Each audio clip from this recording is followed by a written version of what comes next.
There was nothing about the young Sam Walton that suggested he would one day change the way millions of people shopped. He wasn't born into a retail empire.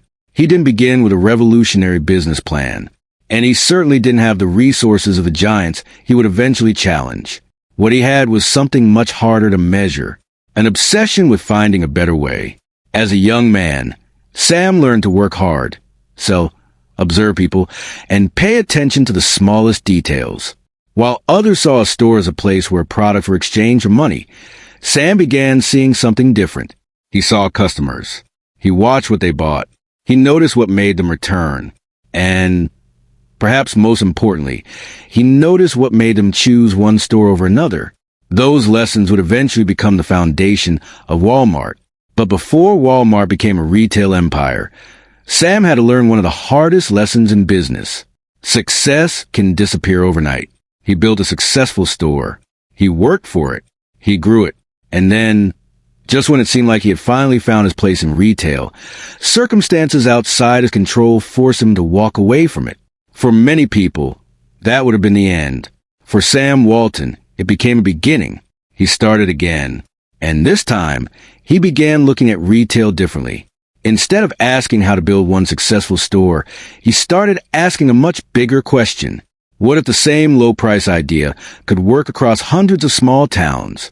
At the time, the idea sounded almost ridiculous. The biggest retailers wanted the biggest cities. Sam wanted something else. Small towns, low prices, huge volume, and a system that could make every store stronger as the network grew. What Sam didn't know yet was that this simple idea would eventually become Walmart. But Walmart wasn't built in one moment. It was built through failure, persistence, experimentation, and one decision that would transform a small-town retailer into a force capable of changing the entire retail industry. And the most surprising part? The story of Walmart begins long before the first Walmart ever opened. Long before Walmart became a retail empire, there was just a young man trying to figure out how the world of business worked. His name was Sam Walton. At that stage, there was no Walmart.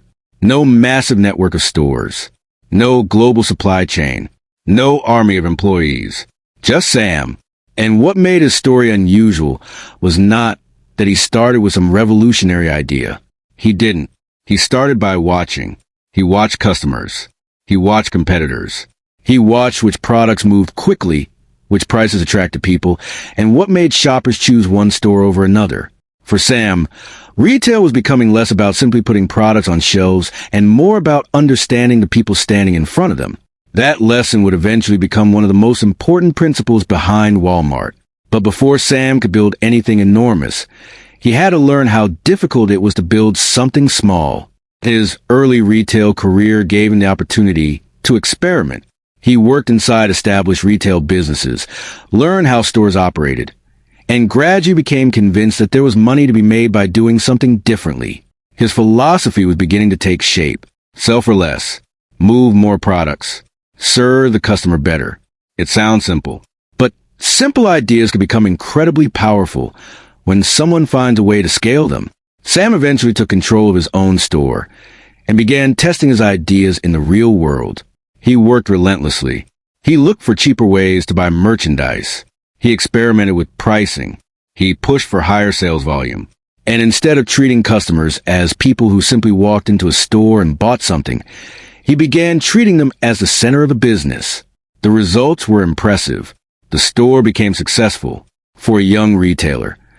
It looked like Sam had finally found his path. But then came the moment that could have ended everything. The success he had built was tied to a lease, and when that arrangement could not continue, Sam was forced to leave the store. Imagine what that meant. Years of work, a successful business, a future that finally seemed secure. And suddenly he had to start again. For someone who had invested so much of himself into that store, this wasn't just a business problem. It was a test of character. Sam could have treated the setback as proof that the opportunity was gone. Instead, he treated it as a lesson.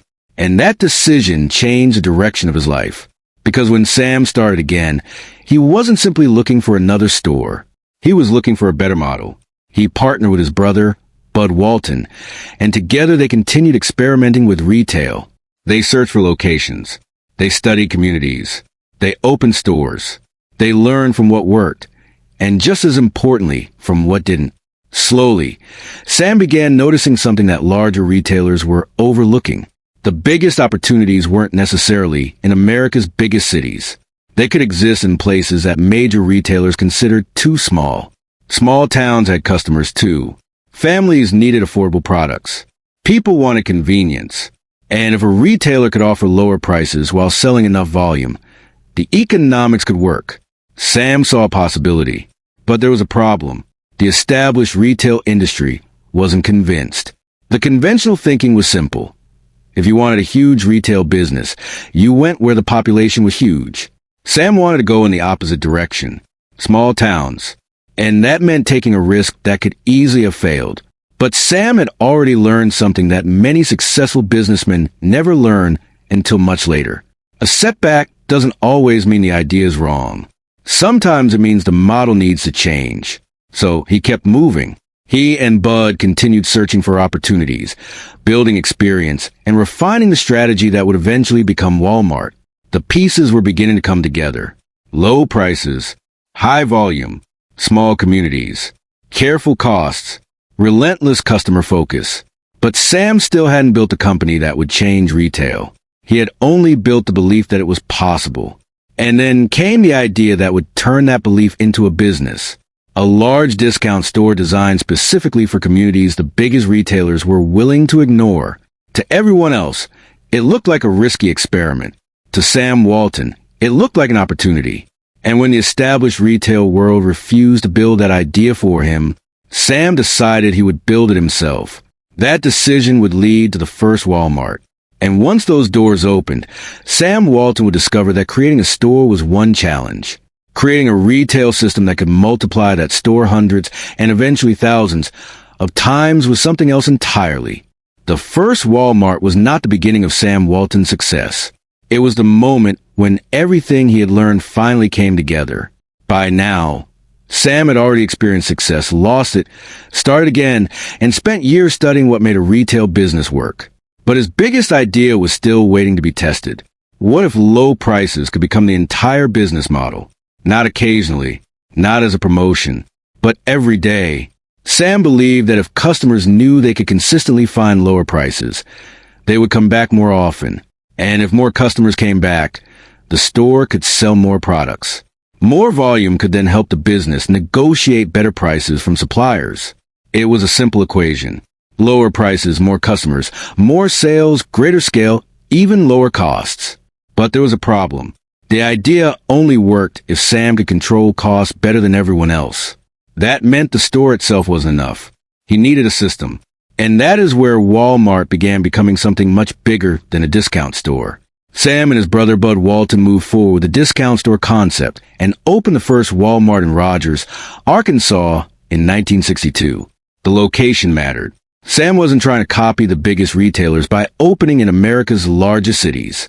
He was going after smaller communities, places where major retailers often saw limited opportunity. Sam saw something different, less competition, customers who still wanted low prices, and communities large enough to support a carefully designed discount store.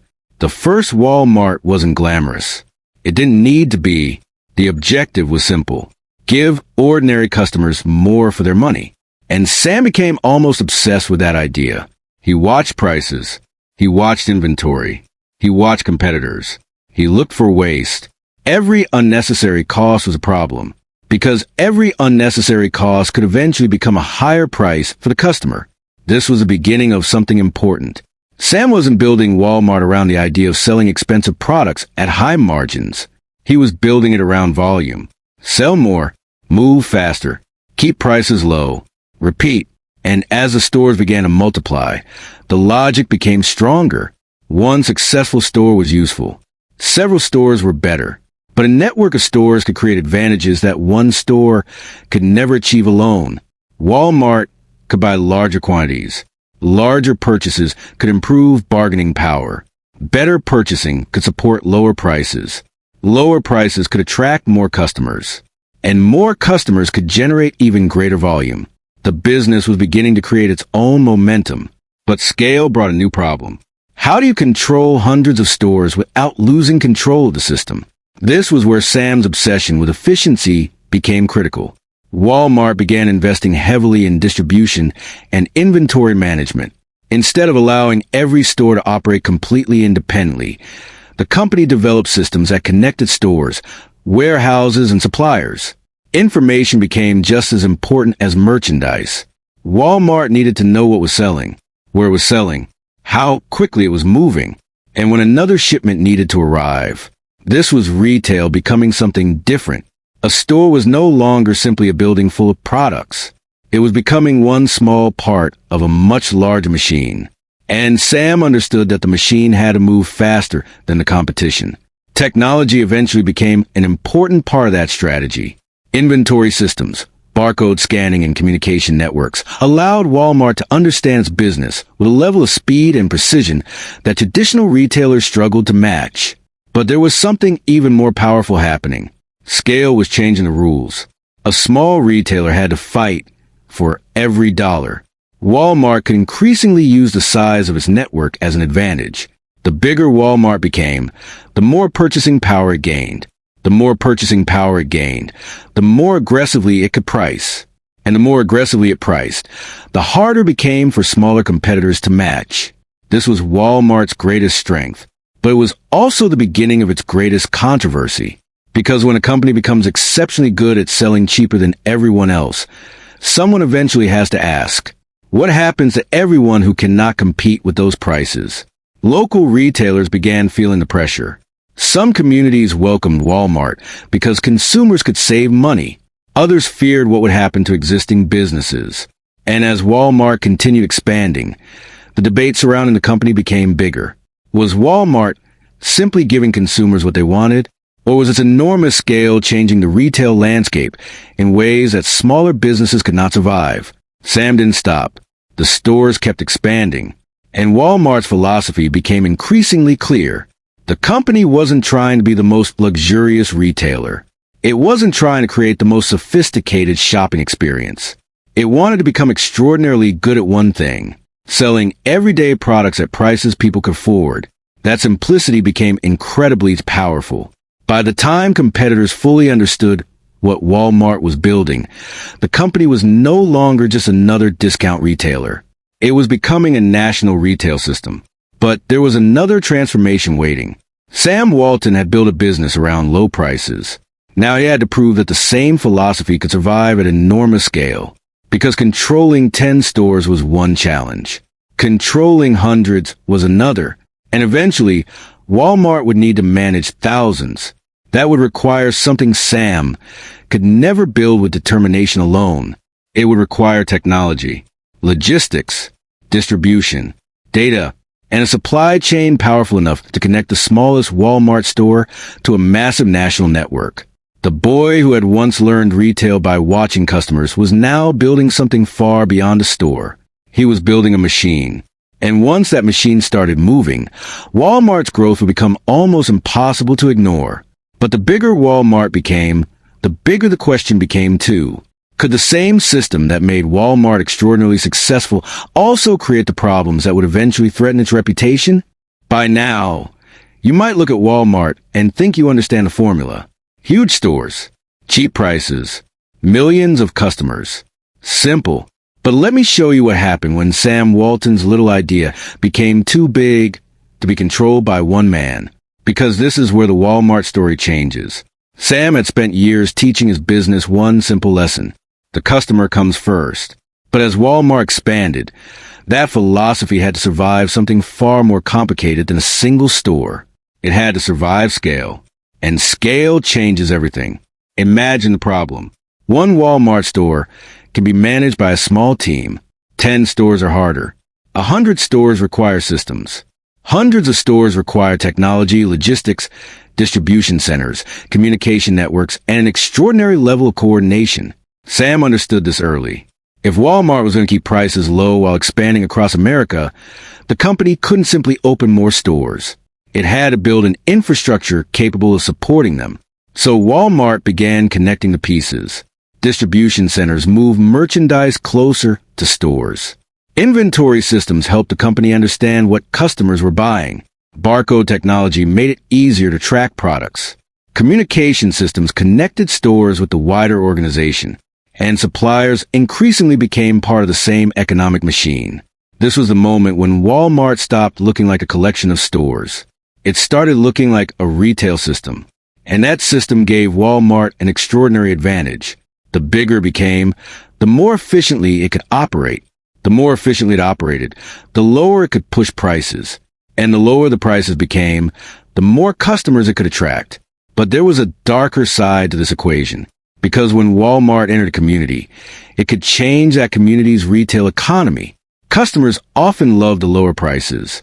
But local businesses didn't always see Walmart as an opportunity. For a small retailer, competing against a company with enormous purchasing power, sophisticated logistics, and national scale could be incredibly difficult. And suddenly, Walmart's greatest strength created its greatest controversy. Was Walmart simply giving customers what they wanted, or was its scale becoming powerful enough to reshape the businesses around it? The questions became harder as Walmart expanded. Criticism emerged over labor practices. Union conflicts became part of the company's history. International expansion brought successes, but also serious failures and controversies. And the bigger Walmart became, the more closely people began examining what was happening behind those low prices. This is where I think Sam Walton's story becomes particularly interesting, because the same philosophy that made Walmart extraordinary also created the pressure surrounding it. Sam wanted prices low. Customers wanted prices low. But keeping prices low required Walmart to constantly search for efficiency. And efficiency, when taken to an enormous scale, can create tension with suppliers, with competitors, with employees, and sometimes with entire communities. Yet, Walmart continued growing. The company expanded far beyond the small-town stores that had once seemed like a risky experiment. And eventually, Sam Walton's original idea became one of the most powerful retail models in the world. But Sam himself wouldn't be there forever. And that created another question. Could Walmart survive without the man who had built his philosophy? The answer was yes. Because by then, Sam had created something bigger than himself. He had created a culture, a pricing philosophy, a supply chain, a customer strategy, a system of information, a way of operating. And most importantly, a repeatable business model. That is perhaps Sam Walton's greatest achievement. He didn't simply build stores.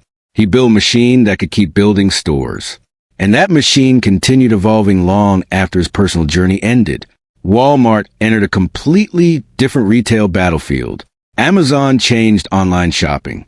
Consumers became comfortable ordering from their phones. Physical stores had to compete with digital marketplaces. And suddenly, the company that had once disrupted traditional retailers had to defend itself against another disruption.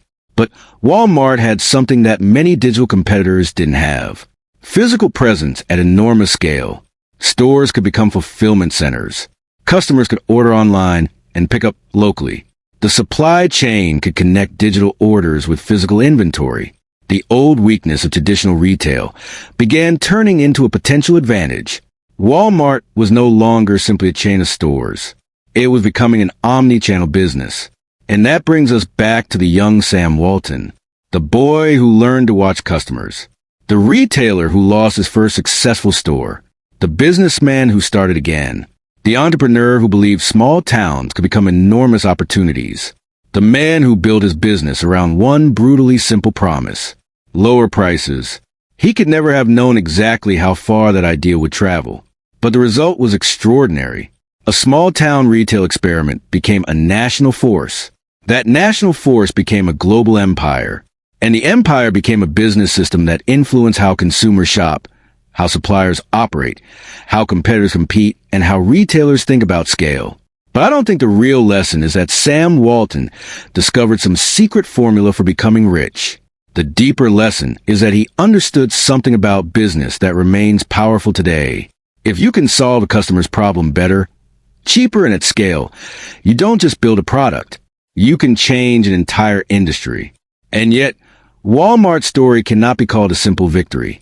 Because the bigger the company became, the bigger the questions became. How much power should one retailer have? How low can prices go? What happens to the businesses that cannot compete? And can a company built around efficiency maintain the human side of retail? Those questions still follow Walmart today. So when you walk into a Walmart and see thousands of products under one roof, it is easy to see only the store. But behind those shelves is something much bigger. A philosophy born from a young retailer's obsession. A supply chain built over decades. A pricing strategy refined through competition. And a business model powerful enough to reshape modern retail. Sam Walton started with a small-town idea. He ended up changing the rules of the game. And perhaps that is the most fascinating part of the story. The boy didn't simply build Walmart. He built a system that made Walmart possible. And once that system existed, the company no longer needed Sam Walton to keep growing. That may have been his greatest victory. And in some ways, his greatest legacy. Sam Walton's story proves that some of the biggest businesses don't begin with a billion-dollar idea. Sometimes, they begin with one person who sees an ordinary problem differently. Sam saw customers who wanted lower prices. He saw small towns that bigger retailers ignored. And instead of simply opening another store, he built a system that could turn that idea into an empire. But Walmart's story is not just about success. It is also about competition, pressure, controversy, failure, and the enormous power that comes when one company becomes good at something at a scale almost nobody can match. From a small-town retailer to a global business machine, Walmart changed the way the world shops. And that raises an even bigger question. Was Sam Walton simply a brilliant businessman, or did he create a system that was destined to become this powerful? That's what makes Walmart's story so fascinating. If you enjoyed this documentary, subscribe to the channel and turn on notifications, because here we don't just tell the stories of successful companies. We go behind the success. We examine the money, strategy, failures, competition, psychology, and decisions that built the world's biggest businesses. And if Walmart taught us one thing, it is this. A small idea can change an entire industry when someone learns how to scale it. So tell me in the comments, was Sam Walton a genius, or was Walmart's system the real genius?